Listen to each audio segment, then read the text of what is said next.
Well, everybody, it's pretty much official. Vegeta has become One Punch Man. This episode gives me very mixed opinions. It's not an episode like the last week or the week before where it was all, completely action-packed and enticing to watch, but it was interesting in what it was portraying. Well, let's first start off by talking about the beginning of this episode. Obviously, from the previous match in which Vegeta was fighting against Vegeta, both Champa and Beerus were complaining about the tournament, and as a result of that, they actually made the tournament significantly bigger to accommodate people not being knocked out as easy. So then, we basically go towards some of the dialogue between the other characters in which, Chi-Chi and Bulma are talking about the fact that they think that the Universe 6 Saiyans actually work significantly harder than the Universe 7 Saiyans, which added some humor towards everything. But it all really started when Cabba faced Vegeta in this episode. And what really made this interesting is Vegeta in some ways was kind of like training Cabba. It didn't really feel like a fight in which Cabba was trying to really win. It kind of looked as if Vegeta was just strictly trying to bring out his hidden power because Cabba didn't really know anything about the Super Saiyan transformation, and as a result of not really knowing anything about it, he wanted to learn about the Super Saiyan transformation. And basically what he did was Vegeta goes to Cabba and he basically starts beating the living tar out of him, and Vegeta threatens to destroy Planet Salad as a result of it. Now, obviously doing that would trigger Cabba's inner potential, and then Cabba, as a result of, Vegeta's intimidation, he turns into a Super Saiyan. Now, he actually starts fighting against Vegeta, but he's clearly a significantly less experienced fighter, and Vegeta easily defeats him by going into his Super Saiyan God Super Saiyan form. Now, what I found interesting about that is, even though Cabba lost that fight easily, as soon as Vegeta used his full power, which is now angering me because it's kind of like they've been holding back so much against all these other fighters, but there's other reasons for that.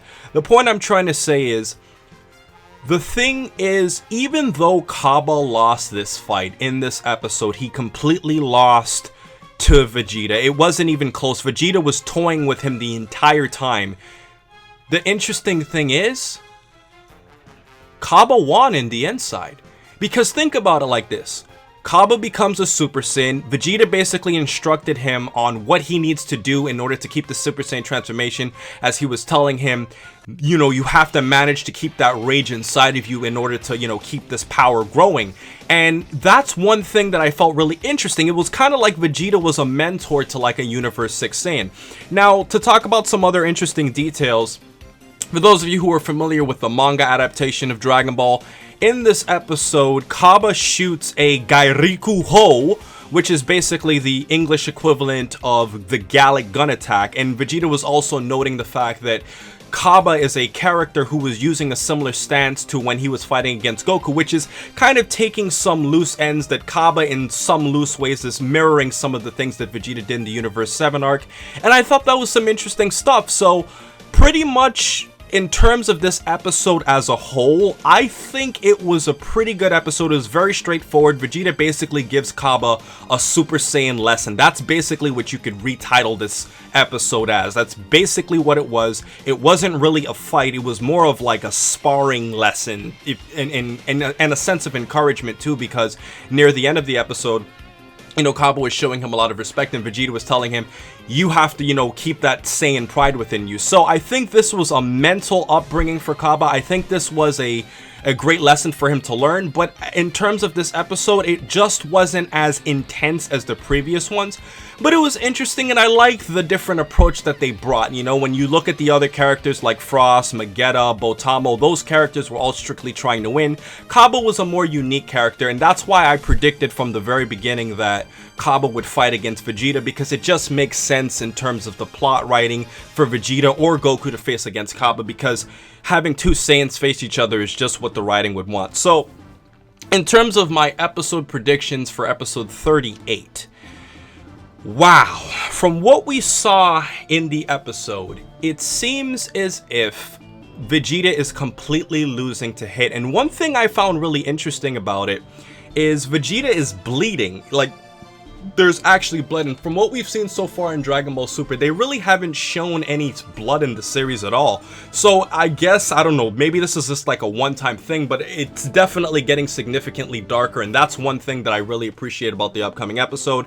And also Masaka Nozawa voicing Goku was also mentioning the fact that it was weird how they weren't able to really get a sense of Hit's attack coming. So Hit's definitely going to be a very interesting character. I'm actually very glad that we got rid of all of these really weak characters, because if you really think about it, guys, to sum this all up, Botamo easily lost to Goku, Cabba easily lost to Vegeta, Frost was one-punched by Vegeta, Vegeta, you know, held his own a little bit with his techniques, you know, burning the stadium around, but he ultimately lost in one punch too once Vegeta managed to get him off guard.